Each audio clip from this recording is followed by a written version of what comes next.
మినపప్పు నీటిలో వేసాను వడియాలు పెడదామని. ఇంతలో కరెంటు పోయింది. ఏం చేయాలో తోచలేదు. 10 గంటల వరకు కరెంట్ రాలేదు. అప్పటికే ఎండ ఫుల్గా వచ్చింది.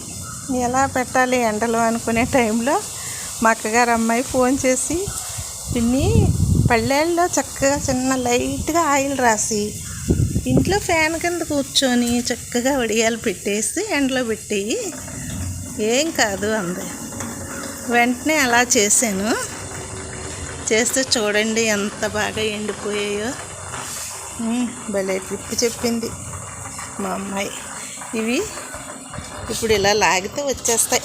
ఉత్తిని వచ్చేస్తున్నాయి చూడండి. అంతే, చాలా బాగుందండి. మీరు కూడా ఇలా లైట్గా ఆయిల్ రాసి ఈ ట్రిప్ ఫాలో అవ్వండి.